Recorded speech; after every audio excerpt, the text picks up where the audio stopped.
والمكرم وأساءوا معهد دار السلام علم الدين، والمكرم مدير كلية المعلمين الإسلامية، والمكرم كافة المدرسين، والمكرم رجال هيئة التحكيم. ويا أيها الإخوة الأحباء، بسم الله الرحمن الرحيم. السلام عليكم ورحمة الله تعالى وبركاته.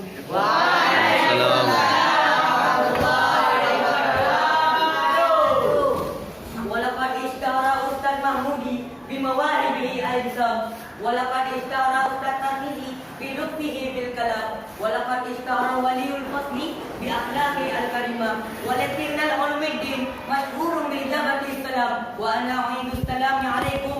السلام عليكم ورحمة الله وبركاته. وعليكم السلام ورحمة الله وبركاته. الحمد لله الملك الخلاق، الولي فلا ولي من دون ولواء، الغني الذي لا تغيض خزائنه مع كثرة الأنفاق، المحيط علمه بجميع الخلائق في جميع الآفاق، فسبحانه وتعالى من إله فلا عشي استوى وعلى ملكه استوى، ولا هم منازع ولا مشاق. أشهد أن سيدنا محمدا عبده ورسوله وخليله، أشرف الخلق على الإطلاق إلى يوم الخلاق. أما بعد، قال الله تعالى في محكمة التنزيل: أعوذ بالله من الشيطان الرجيم، بسم الله الرحمن الرحيم. وإذ تأذن ربكم لئن شكرتم لأزيدنكم ولئن كفرتم إن عذابي لشديد. فاعلم أيها الإخوة أن الله جل جلاله وأنعم علينا بنعم كثيرة وعظيمة، ونعم خاصة مثل نعمة الإيمان والإسلام، ونعمة العلم والعقل، ونعمة الرزق والصحة والسلامة، ونعمة الأكل والشرب والنوم وغير ذلك من النعم التي لا تعد ولا تحصوها. فما بكم عن نعمة فمن الله. وأما النعمة العامة فبأن خلق سبع سماوات وما فيها من الشمس والقمر والنجوم لمنافع عباده، وكذلك في الأرض وما فيها من البر والبحار والأنهار والأشجار والجبال والرياح والحيوانات. فوجب علينا أيها الإخوة أن نشكر ربنا على هذه النعم المغفورة. وإذا شكرنا ربنا ولا شك أنه سيجزينا أحسن الجزاء ويجعلنا من عباده الشكور.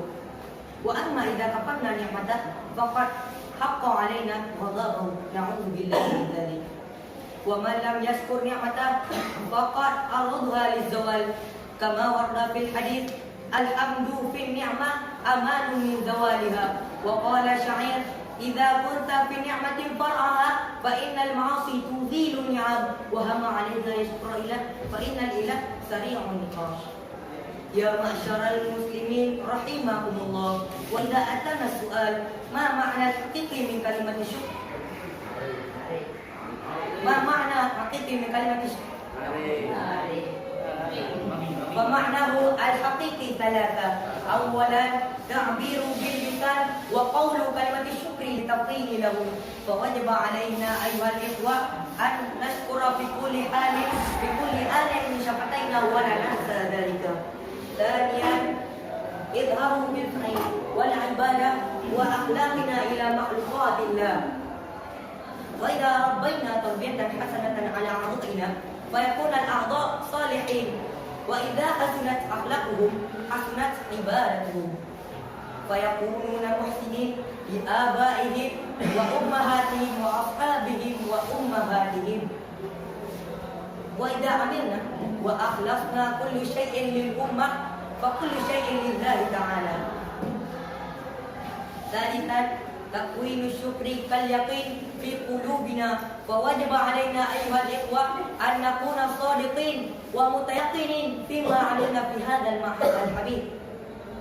قبيل أن أختتم كلامي أنا أود أن أغني غناء لتركية شكرنا إلى الله تعالى، وإن شاء الله يسهلنا في الامتحان ويأتينا بالنجاح، كما قال آدم في غنائه: احفظ القلب ولا تجعل واسخا احفظ القلب الفانوس في الحياة احفظ القلب ولا تجعل واسخا احفظ القلب الفانوس في الحياة أكتفي بهذا القدر وما كان من حق فذلك من الله وما كان من خطأ أو نسيان فذلك من عند نفسي نترككم في رعاية الله والأمن ونرجو لكم التوفيق والهداية والرضا والعناية السلام عليكم ورحمة الله تعالى وبركاته